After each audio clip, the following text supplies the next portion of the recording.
I had some opportunity to really come back in the music business with the best. With the best. When they came to me, we sat there together, and I was like, I had to say, I can't. And he took a hit, breathed 2 short breaths, 1 for life, the last for death. Eminem, Mark. How you doing? All right. What's up, man? What's going on? It's good to see you. Where am I supposed to go over here? Yeah, just chill right there. We'll just all stand together like a happy, fun bunch. Yes. Happy group. Well, Lord, Eminem, I'm trying to get where this guy is. I would love to see that happen. We have to think of a charity event that we can make Marky Mark come back, because that would be amazing. Mark Wahlberg has made a splash in the ongoing controversies surrounding P. Diddy, sparking a frenzy across the internet. The acclaimed actor recently revealed a bombshell revelation that has reverberated throughout the hip-hop community, promising to dominate discussions for weeks to come. While many may be surprised to learn that Marky Mark's initial career path was in rap, he ultimately diverted course due to a significant factor, or rather, an individual.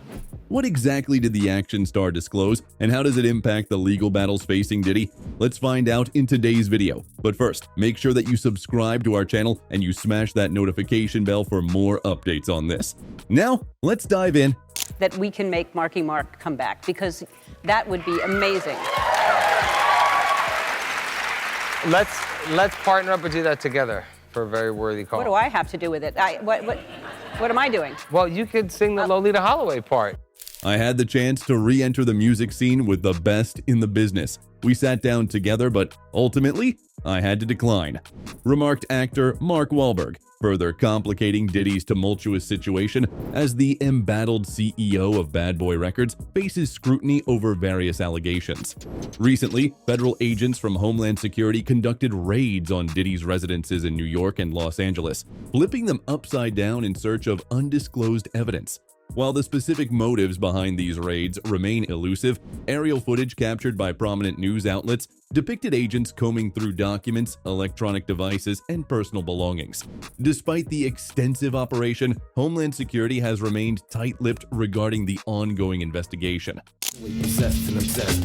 He took Annie on a fatal date and showed her things that made heartbeats accelerate. Annie took a hit, breathed 2 short breaths. Absolutely. If there was a charity event, Absolutely. would you be able to remember all the lyrics of all your songs? All my songs? No. Rumors circulating suggested that the barrage of lawsuits against Diddy may have prompted the sudden search. At this point, Diddy could undoubtedly benefit from some peace and quiet, especially considering the relentless onslaught of trolls and legal battles he's faced since last November. Nevertheless, many remain steadfast in their pursuit of justice, fueled by the alleged actions inflicted upon his victims. Among those rumored to have spoken out against Diddy is actor Mark Wahlberg, affectionately known as Marky Mark. Speculation swirls that Wahlberg attributed his departure from the rap scene to Diddy's influence. While the official narrative paints Wahlberg's transition to acting as a financial necessity during the struggle to launch his music career, whispers from insiders suggest a different tale. According to sources close to the matter, Wahlberg was disenchanted by the excesses witnessed at Diddy's residences and within hip-hop studios nationwide. These purported experiences ultimately led him to pivot towards film. However, it's speculated that Wahlberg has remained mum on the subject, possibly to preserve his future prospects in the music industry, hinting at a potential comeback that he doesn't wish to jeopardize. They've seen videos of me performing and they're mortified. Anytime, like if they see the picture with me in the underwear, oh my God, they'd be so embarrassed. Mark Wahlberg initially sought to emulate the path of his older brother, Donnie Wahlberg, a founding member of the boy band New Kids on the Block. Though Mark briefly joined the original band, his true passion lay in rap, prompting his departure to pursue his musical aspirations. In 1991, he formed Marky Mark and the Funky Bunch, alongside friends Hector, The Inspector, Ashley Ace, and DJ T. The group's debut project, Music for the People, made waves propelled by the hit single Good Vibrations that resonated strongly with fans. Their follow-up track, Wild Side, achieved notable success, peaking at number 5 on the Billboard Hot Singles sales chart and earning a gold certification. The group's momentum soared when they opened for New Kids on the Block during their final tour. Expanding their horizons, Marky Mark and the Funky Bunch ventured into the realm of video games, albeit with modest success compared to their musical endeavors. Undeterred, they released their sophomore album, You Gotta Believe, which failed to replicate the triumphs of their debut, yielding only a minor hit single with the title track. All my songs? No. Absolutely not. Which song would you remember? Well, Good Vibrations is easy because I performed it so many times. Yeah. But The group's trajectory took a downward turn as they struggled to recapture the early success they experienced upon their inception in 1992. Mark Wahlberg exacerbated their woes when he endorsed Shabba Ranks' controversial remarks advocating for crucifixion. This endorsement ignited a firestorm within the LGBTQ+ community, prompting calls for the rapper's cancellation. Brands were urged to sever ties with him as an ambassador, and fans were discouraged from supporting his music. Facing intense backlash, Wahlberg was compelled to relocate to Germany in a bid to rejuvenate his music career. In Germany, the aspiring rapper found a fresh start, signing with East West Records and collaborating with the late reggae artist Prince Idol Joe. Marky Mark's resilience paid off as he breathed new life into his music, experiencing a resurgence in his career. His single United struck a chord with German audiences, soaring to the top of local charts and earning acclaim from fans and critics alike, reminiscent of the warm reception their debut project had received in Germany. Following his triumphs in Germany, Wahlberg joined forces with Prince Idol Joe for a second project, the Remix album, released in 1995 under Ultronic Records. His success abroad paved the way for him to assemble a musical ensemble dubbed One Love, where he served as both producer and occasional lead vocalist. Simultaneously, he embarked on the production of his third studio album. In a collaboration with One Love, Wahlberg featured prominently in the track That's the Way I Like It, which garnered moderate success compared to his solo endeavors. However, tensions arose within his label as they sought to steer him toward a grittier persona reminiscent of Eminem and embrace gangsta rap. Yet, the young Marky Mark's aspirations diverged from this direction. His past experiences, including a brief stint in jail for an altercation involving Johnny Trin, a Vietnamese-American veteran, had shaped his outlook. Despite being sentenced to 2 years, Wahlberg served only 45 days before his release, prompting a shift in perspective. Yeah. Can you feel it, baby? I can too. Have your kids ever seen you perform? They haven't seen me. They've seen videos of me performing, and they're mortified. Transformed by his experiences, Marky Mark envisioned creating music that would uplift and unify his audience across racial divides in America. However, his music label had different plans, favoring a streetwise persona centered on themes of promiscuity, familial conflict, and confrontation. Wahlberg expressed his belief that he could have achieved greater success if his label had embraced his vision, lamenting their narrow focus. I think I could have been a lot more successful had I been allowed to do what I wanted to do. I think the record company had one specific idea, and they wanted to go for that. Wahlberg reflected. It's one of those things where even like when I'm remembering lines from movie, I drill them into my head for such a long time. Now, but if I just give me 2 days to rehearse, and then yes, I could get back into the swing of things. Initially, Wahlberg agreed to the label's wishes, partly due to financial pressures exacerbated by his brother Donnie's thriving career. I had just gotten out of jail and I wanted to make a record. I saw my brother making millions of dollars and I'm still struggling, so I kind of compromised a little bit. However, ongoing disagreements over artistic direction reached a breaking point, prompting Wahlberg to stand firm against the label's demands. But when they continued to push me further in the opposite direction, that's when I decided not to make another record and to wait out my contract, he asserted. Wahlberg's decision stemmed from a deep-seated disillusionment with the industry, having witnessed its darker undercurrents, including the devastating East and West Coast rivalry that claimed the lives of iconic rappers Tupac and Biggie Smalls. He had also observed the destructive impact figures like Diddy had on industry insiders, fueling his resolve to forge a different path. Well, I was a little pissed about a couple of things. I'm the realest rapper ever. I'm the realest white rapper ever. Not to know that Eminem would come, shortly after. Diddy and Mark Wahlberg's paths crossed around 2013 when the two embarked on a venture to launch a high-performance alkaline water brand. The business enjoyed a promising start and continues to thrive in the market. However, rumors suggest a different genesis to their connection, alleging that their encounter occurred when Mark sought to rejuvenate his music career post-departure from East West Records. Eager for a fresh start and a break from his tumultuous past, he looked to Bad Boy Records for support. I would love to see that happen. We have to think of a charity event that we can make Marky Mark come back, because that would be amazing.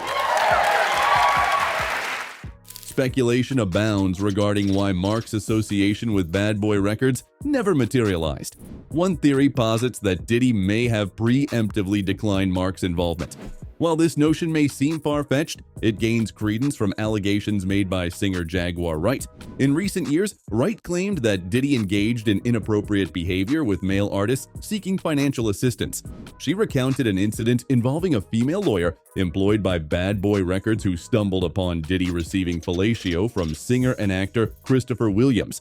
According to Wright, the lawyer walked in on the scene while attempting to retrieve signed documents from Diddy's office. After witnessing the encounter, she promptly exited, met with silence from Diddy for the remainder of the day. However, the following day, Diddy confronted the lawyer, seeking clarification about what she had witnessed in his office. Petrified, the lawyer questioned why the CEO hadn't locked his office door before engaging in such activities. This inquiry reportedly infuriated Diddy, who asserted his authority, declaring that the building housing his office was his domain, where he wielded power. Wright continued her narrative, portraying the lawyer as a talented and ambitious professional who had aspired to a significant role within Bad Boy Entertainment. However, her aspirations were shattered when she inadvertently walked in on her boss, engaging in inappropriate behavior with a movie star. Diddy purportedly justified the encounter as a demonstration of power. I had some opportunity to really come back in the music business with the best. Echoing Wright's claims, R&B singer Chris Brown seemed to suggest a similar sentiment when he revealed that he had been rejected by Diddy for failing to meet certain expectations, notably in dancing. While some fans interpreted Brown's statement as referring to literal dancing, in which he excels, it may also allude to the unspoken expectations and power dynamics within the entertainment industry. However, some fans contend that Chris Brown's use of the word dance carried a deeper metaphorical meaning that wasn't immediately apparent. According to this interpretation, the No Guidance singer implied that he refused to conform to Diddy's expectations, which allegedly included engaging in intimate activities. Given the disturbing allegations surrounding Christopher Williams' experience in Diddy's office, these fans argue that Brown's statement may hold more truth than meets the eye.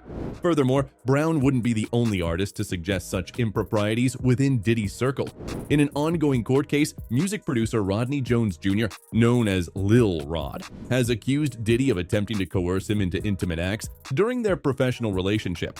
Jones claims that Diddy made repeated advances towards him, which he steadfastly resisted. To persuade him, Diddy allegedly boasted about his intimate encounters with notable figures such as Usher, Meek Mill, and Stevie J. Although the lawsuit doesn't explicitly name Usher and Meek Mill, it provides enough context to strongly suggest their involvement. Specifically, it mentions a rapper from Philadelphia who has been romantically linked to Nicki Minaj, fitting the profile of Meek Mill.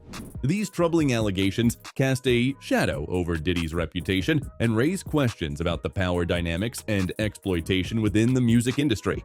In response to the allegations, Meek Mill vehemently denied any involvement in intimate activities with the founder of Bad Boy Entertainment. Taking to his social media platforms, the I'm a Boss rapper asserted his stance, stating, "I'm from Philly. I don't engage in any freaky activities. Nobody would even dare approach me because of my reputation. No man would ever proposition me for such behavior." Meek Mill emphasized his roots and his resilience in navigating the tough streets of Philadelphia, asserting his right to defend his masculinity. He dismissed the rumors circulating online, expressing his frustration at the unwarranted attention. "I come from the streets, surviving in the jungle. I have the right to assert my heterosexuality, and I will fiercely defend myself against any insinuations," he declared. While acknowledging and extending his respect to the LGBTQ+ community, Meek Mill made it clear that he does not identify with any gay styles or behaviors attributed to other artists. He urged his followers to refrain from from spreading baseless rumors and to focus on more meaningful matters. Ultimately, Meek Mill affirmed his independence and integrity, asserting that external influences, including those of the music industry, do not dictate his actions or beliefs. However, fans remained skeptical of Meek Mill's denial, instead leaning towards Lil Rod's testimony. They unearthed an old video showing Meek Mill relaxing in a pool with Diddy, addressing him as daddy and expressing admiration. Man, you doing it, man. You deserve it, daddy. You putting in that work. Fans interpreted this interaction as evidence supporting Lil Rod's allegations, suggesting that Diddy may have exploited Meek Mill's vulnerability as a rising artist. This raises the possibility that Mark Wahlberg faced similar pressures when seeking assistance to reignite his career. However, Wahlberg remained steadfast in his convictions. Having navigated through a period of teenage rebellion and darkness, he sought a label that aligned with his principles and vision. Unfortunately, it appeared that Bad Boy Records was unwilling or unable to provide the platform he desired. Even if they had, Wahlberg was unwilling to pay the alleged price, which reportedly included compromising his integrity. Internet personality Josh Ostrovsky has also openly accused Diddy of engaging in inappropriate behavior with aspiring artists in exchange for record deals. I walked in a room I shouldn't have walked into, and I saw him like hooking up with a dude. Basically, like full spooning situation. This guy Felix the House Cat, who's like a producer. During an episode of the Not Skinny But Not Fat podcast, the entrepreneur recounted an unsettling encounter he had witnessed involving Diddy at a party in Miami. He described attending an event filled with prominent black figures, feeling somewhat out of place but accompanied by a DJ friend. After taking ecstasy, he found himself wandering through a mansion on Star Island, presumably belonging to Diddy. Amidst the vibrant crowd, he stumbled upon a room where Diddy was engaged in an intimate encounter with an up-and-coming music producer. I walked in a room I shouldn't have walked into, and I saw him hooking up with a dude, basically. He recalled about Diddy's behavior, describing it as a full spooning situation. Startled by what he witnessed, Josh quickly exited the room, only to find himself confronted by Diddy and his associates, who allegedly warned him not to disclose the incident to anyone. Despite the pressure from Diddy's team to retract his story and dismiss it as a fabrication for entertainment purposes, he remained resolute in recounting the truth of what he had seen. He recounted the incident in an interview on Hot 97, although the radio station declined to air it due to the sensitive nature of the allegations. Josh also detailed an incident involving rapper Kid Cudi, whom Diddy allegedly targeted after suspecting him of dating Cassie, Diddy's former partner. According to Josh, Diddy purportedly retaliated by destroying Kid Cudi's car. Although he faced intimidation and skepticism for speaking out, Josh expressed relief that his allegations were finally coming to light. Ostrovsky's revelations shed light on the harsh realities faced by aspiring artists seeking recognition from major record labels, exposing the pervasive corruption that has long plagued the music industry. His words contribute to the growing chorus of allegations directed at the CEO of Bad Boy Entertainment, adding fuel to the ongoing controversy.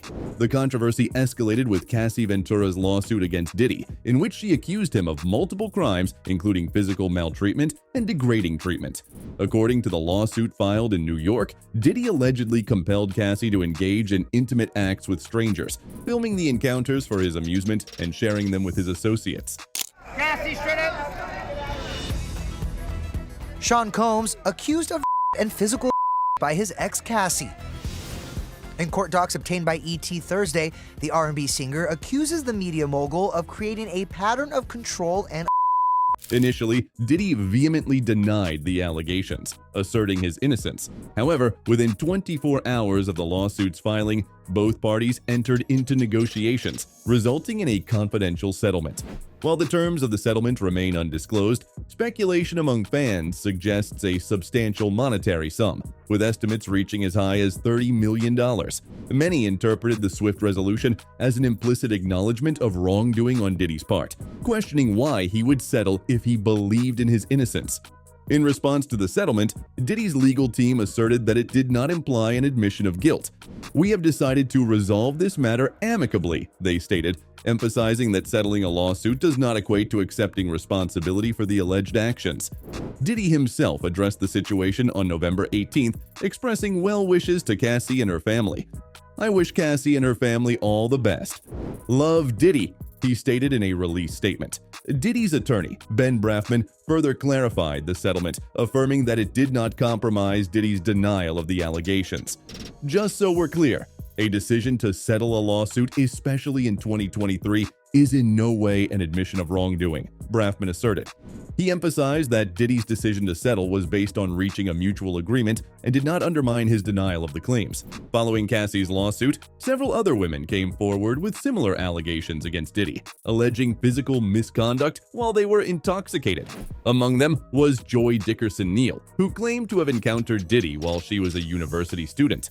I gotta give a special thank you to the people that was really like there for me. Also Cassie for holding me down in the dark times. Love. According to the lawsuit filed by Joy, she went on a date with Diddy, after which he invited her to his residence. Upon arriving, she was served drinks that she suspected were spiked with illicit substances, causing her to lose control. In her vulnerable state, Diddy took advantage of her and engaged in intimate activity without her consent. To exacerbate the situation, Diddy recorded the encounter and shared it with others, leading to severe emotional distress for Joy. Struggling to cope with the trauma inflicted by the CEO of Bad Boy Entertainment, she sought help by entering rehab to address her mental health struggles. Following Joy's account, another woman, identified as Jane Doe to protect her privacy, came forward with similar allegations. She recounted meeting Diddy and R&B singer Aaron Hall with her female friend at an industry event. After becoming acquainted, they accompanied Diddy and Hall to Hall's apartment. Once there, they were given drinks containing substances and subsequently separated among the men. After being separated from her friend, Diddy took Jane Doe to a room where he engaged in non-consensual intimacy with her. Once Diddy had finished, he left the room, leaving Jane Doe to dress herself. However, shortly after Diddy's departure, Aaron Hall entered the room and also forced himself upon her. Shocked and devastated by the unexpected essay, Jane Doe fled the apartment without attempting to locate her friend. It later came to light that her friend had experienced a similar ordeal. In the days following the traumatic incident, Diddy reportedly appeared at their residence, questioning them about whether they had disclosed the event to anyone. He then issued a threat warning Jane Doe of consequences if any word of the incident were to become public. As the dust appeared to settle from previous lawsuits, another woman came forward, alleging that Diddy essayed her while she was still in high school. She recounted meeting Andre Harrell, former president of Uptown Records, who introduced her to the CEO of Bad Boy Records. Subsequently, she was invited onto Diddy's private jet and flown to his studio in New York. Like the women before her, she claimed to have been given drinks that impaired her judgment, leading to non-consensual intimate activity with Diddy. The lawsuit included several photos of her with Diddy and his crew, further supporting her allegations. After years in silence and darkness, I am finally ready to tell my story about the trauma I have experienced and that I will be recovering from for the rest of my life. These new accusations provided insight into the darker side of Diddy's world, prompting many fans to condemn him and call for accountability for his alleged actions. Despite Diddy's consistent denial of wrongdoing, attributing the lawsuits to opportunism, skepticism remained widespread. It seemed implausible to many that multiple women would fabricate similar stories. Interestingly, all the lawsuits alleged incidents dating back to the 90s, coinciding with the period when Mark Wahlberg was contemplating a return to the music scene. It's plausible that Wahlberg may have been aware of or heard rumors about such behavior, influencing his decision to ultimately abandon his music aspirations in favor of pursuing a career in film. While the film industry has its own challenges, Wahlberg likely felt he could exert more control over his projects. In light of the allegations surrounding Diddy, Wahlberg's choice to distance himself from the hip-hop scene may have been justified, underscoring the prevalence of troubling practices within the industry. That's all for today. We hope you enjoyed that video, and if you did, don't forget to hit that like and subscribe button and smash that notification bell for more episodes.